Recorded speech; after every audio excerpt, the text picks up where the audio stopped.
जय हिंद। आज हम लोग एसएससी जीडी 2023 का सबसे लेटेस्ट क्वेश्चन देखने वाले हैं। तो यहाँ पे हम लोगों ने 12 नंबर सेट तक कंप्लीट कर लिया था। आज हम 13 नंबर को डिस्कस करेंगे। टोटल जो सेट हुआ था आपका 76 सेट में एग्जाम हुआ था।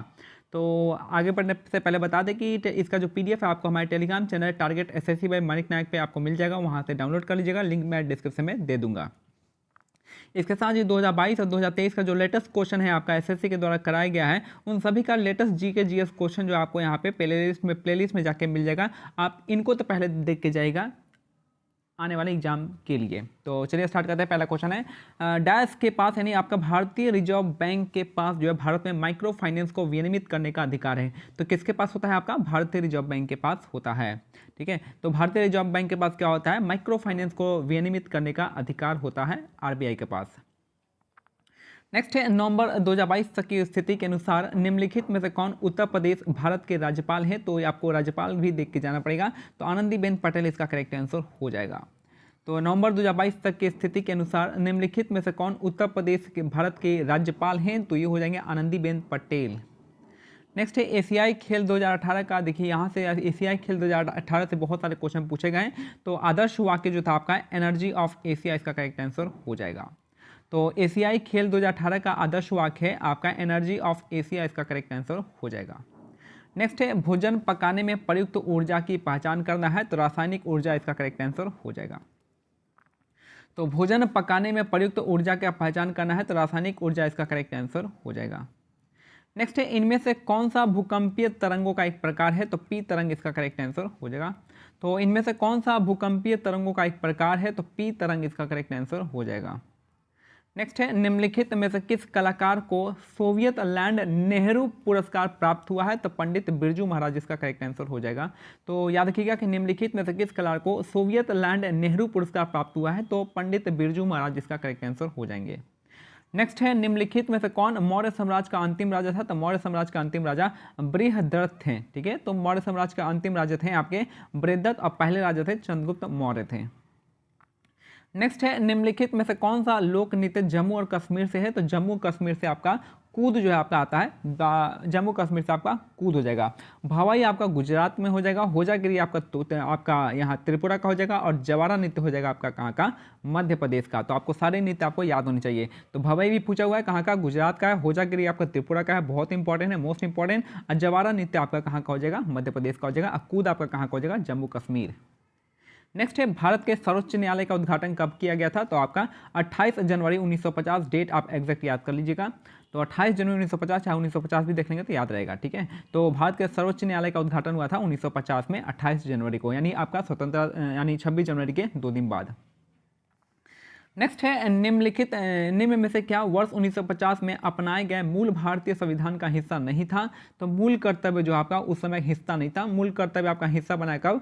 1976 में इंदिरा गांधी के सरकार के टाइम में। और 42वें संविधान संशोधन के द्वारा 10 मौलिक कर्तव्यों को ऐड किया गया था सरदार स्वर्ण सिंह कमेटी के आधार पर। तो इतने चीज़ें आपको याद होनी चाहिए। और जो 11वां मूल कर्तव्य ऐड हुआ था वो आपका 86वें संविधान संशोधन से आपके 2002 में ऐड हुआ था।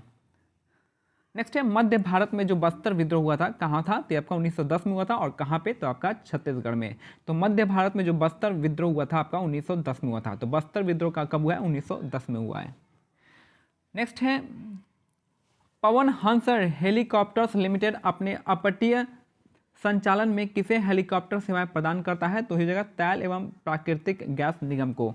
तो पवन हंस हेलीकॉप्टर्स लिमिटेड अपने अपतटीय संचालन में किसे हेलीकॉप्टर सेवाएं प्रदान करता है? तो तेल एवं प्राकृतिक गैस निगम इसका करेक्ट आंसर हो जाएगा। चौथी पंचवर्षीय योजना स्थिरता के साथ विकास के विशिष्ट उद्देश्य के साथ शुरू किया गया था। तो चौथा पंचवर्षीय योजना था आपका स्थिरता के साथ विकास, जो आपका इसके उद्देश्य से आपका शुरू किया गया था। चौथा 5 ईयर प्लान हो जाएगा, स्थिरता के साथ विकास। नेक्स्ट है, भारत की द्वितीय पंचवर्षीय योजना की समय सीमा क्या था? तो आपको 1956 से 61 इसका करेक्ट आंसर हो जाएगा। तो भारत की द्वितीय पंचवर्षीय योजना की जो समय सीमा थी 1956 से लेकर 1961 तक था।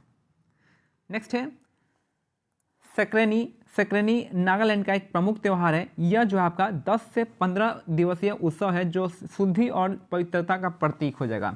तो सक्रेनी जो है आपका नागालैंड का त्यौहार है और ये 10 से 15 दिवसीय उत्सव है जो कि आपका शुद्धि और पवित्रता का प्रतीक है। तो याद रखिए सक्रेनी कहाँ का त्यौहार है, तो आपका नागालैंड का त्यौहार है। नागालैंड के दो और त्यौहार आप याद रखिएगा, एक तो आपका हॉर्नबिल हो जाएगा, आप हॉर्नबिल याद रखिएगा नागालैंड का हो जाएगा, दूसरा सक्रेनी याद होना है, और तीसरा आपका कौन सा हो जाएगा नागालैंड का, आई थिंक सक्रेनी, हॉर्नबिल और एक मैं भूल रहा हूँ, ठीक है। तो आप याद रखिए होजागिरी भी आपका कहाँ का है, त्रिपुरा का ही डांस फॉर्म है। नेक्स्ट है भारतीय ओलंपिक संघ का गठन, हाँ एक याद है जो तीसरा था आपका मोत्सू भी आपका कहाँ का है, आपका नागालैंड का हो जाएगा, ठीक है। नेक्स्ट है भारतीय ओलंपिक संघ का गठन किस वर्ष हुआ था, तो 1927 में हुआ था। तो इंडियन ओलंपिक कमेटी का जो आपका गठन हुआ था, आपका इंडियन ओलंपिक एसोसिएशन की स्थापना आपका 1927 में हुआ था। 1927 इसका करेक्ट आंसर हो जाएगा। नेक्स्ट है अप्रैल 2022 में निम्नलिखित में से कौन सी प्रसिद्ध बॉलीवुड हस्ती आसनसोल पश्चिम बंगाल से उपचुनाव जीतकर सांसद बनी थी, तो शत्रुघ्न सिन्हा इसका करेक्ट आंसर हो जाएंगे। तो अप्रैल 2022 में निम्नलिखित में से कौन सी प्रसिद्ध बॉलीवुड हस्ती आसनसोल पश्चिम बंगाल से उपचुनाव जीतकर सांसद बने थे, तो आपका शत्रुघ्न सिन्हा इसका करेक्ट आंसर हो जाएगा। यदि मृदा में सूक्ष्म कणों का अनुपात अपेक्षाकृत अधिक होता है तो इसे मृण्मय मृदा कहते हैं। तो यदि मृदा में सूक्ष्म कणों का अनुपात अपेक्षाकृत अधिक होता है तो उसे मृण्मय आपका मृदा कहते हैं। और आई थिंक 90 नंबर क्वेश्चन यहाँ पे कि किस योजना के तहत 10,000 रुपये तक की ओवरड्राफ्ट सुविधा पात्र खाताधारकों के लिए उपलब्ध होता है, तो ये आपका प्रधानमंत्री जन धन योजना में होता है। तो किस योजना के तहत जो है 10,000 रुपये का ओवरड्राफ्ट जो है आपका सुविधा आपका मिलता है, तो आपका प्रधानमंत्री जन धन योजना से मिलता है। और लास्ट क्वेश्चन है कि जनगणना रिपोर्ट 2011 के अनुसार किस भारतीय राज्य की साक्षरता दर दूसरी सबसे कम है, तो सबसे कम तो हमको पता है कि कहाँ का है, तो बिहार का हो जाएगा। दूसरी सबसे कम है आपका अरुणाचल प्रदेश का। तो जनगणना रिपोर्ट 2011 के अनुसार जो है किस भारतीय राज्य की साक्षरता दर दूसरे सबसे कम है, तो अरुणाचल प्रदेश इसका करेक्ट आंसर हो जाएगा। तो ये हमारा आज का सेट कंप्लीट होता है। तो इस सेट को जो आपको क्या करना है, टेलीग्राम चैनल पर इसका लिंक प्रोवाइड किया गया, आप यहाँ से PDF डाउनलोड कर सकते हैं। और टारगेट SSC बाय मारिक नाइट टेलीग्राम चैनल है, इसको ज्वाइन कर लीजिएगा। और 2022 और 2023 का जो है आपका लेटेस्ट जीके क्वेश्चन आपको करवा दिया गया, आप इसको देखते रहिएगा। जय हिंद, जय भारत, धन्यवाद।